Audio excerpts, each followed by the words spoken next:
Oi, gente, tudo bem com vocês? Outro dia eu tava indo visitar meus pais com o meu noivo e ele tava dirigindo, eu tava na carona, tava tudo tranquilo. E de repente saiu do nada um carro que quase bateu na gente. A gente tava na preferencial e ele, obviamente, estava então como o errado da história. O meu noivo, ele só freou, desviou e seguiu o caminho, como se nada tivesse acontecido. Mas eu fiquei tão indignada com o que aconteceu que eu mesma me espichei toda para buzinar e eu ainda fiquei indignada com meu noivo também. Falei, poxa, mas tu não ia nem buzinar? E ele, com toda a sua calma, como se nada tivesse acontecido, maior paciência do mundo, falou: pra quê? Na hora, naquele momento, eu achei aquilo um absurdo. Como assim? Pra quê?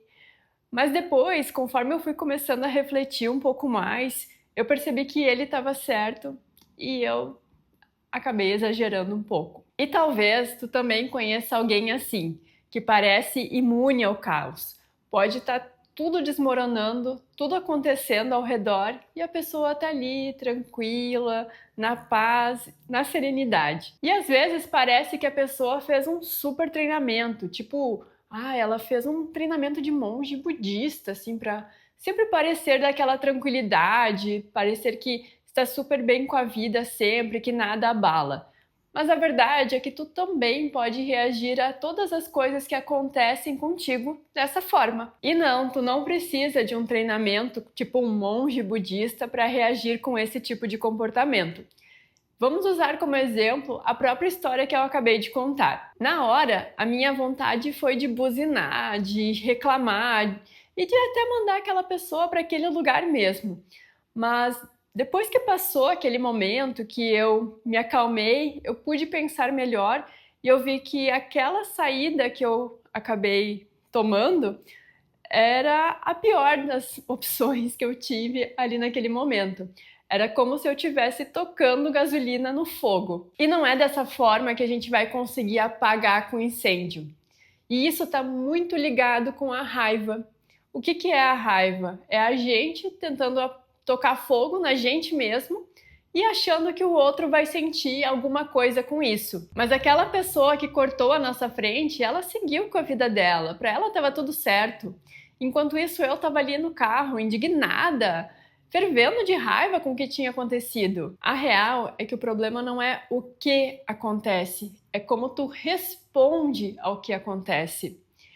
E para ilustrar um pouco mais isso e ficar mais palpável, eu vou contar uma história que eu li faz um tempo atrás e eu acho que vai ilustrar bem esse ponto que eu acabei de dizer. Uma vez, um cavalo de um fazendeiro fugiu.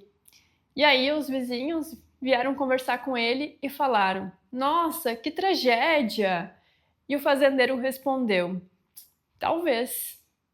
No outro dia, o cavalo voltou e junto com ele vieram 2 cavalos. E os vizinhos falaram para o fazendeiro: "Nossa, que legal! Veio 2 cavalos, maravilha!" E o fazendeiro respondeu: "Talvez." Naquela semana, o filho do fazendeiro caiu de um dos cavalos novos e quebrou a perna. E os vizinhos vieram dizer: "Nossa, que pena!" E o fazendeiro respondeu: "Talvez." Alguns dias depois, o exército veio recrutar jovens da cidade para ir para a guerra. E como o filho do fazendeiro estava com a perna quebrada, ele foi dispensado. E os vizinhos vieram dizer: "Nossa, que sorte, ele não vai precisar ir." E o fazendeiro respondeu: "Talvez." Enfim, essa história poderia continuar indo além do que eu já falei aqui, mas eu acho que a moral da história tu já conseguiu perceber.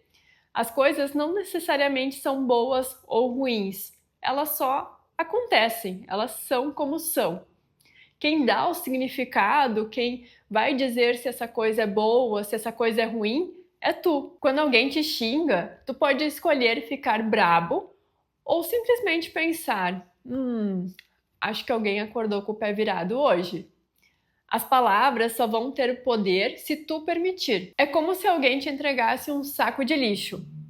Tu pode aceitar ou dizer: "Valeu." mas eu não vou levar isso para casa não. A gente precisa entender a diferença entre reagir e responder. Reagir é automático.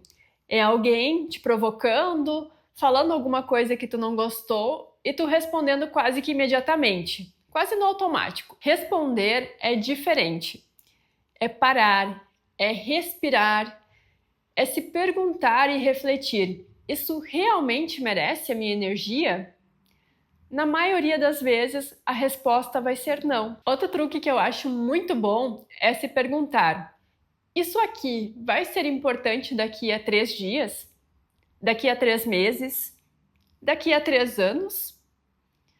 Se a resposta for não, esquece, deixa pra lá, vida que segue. E outro baita hack que eu aprendi fazendo meditação todos os dias para se controlar é tentar virar o espectador da tua própria mente. Tu não é a raiva que tu tá sentindo, tu não é esse pensamento impulsivo, tu é a pessoa que tá lá na arquibancada assistindo esse show que tá acontecendo na tua cabeça interna e vendo o que está acontecendo. E quanto menos tu reage, menos as pessoas ao teu redor vão te provocar.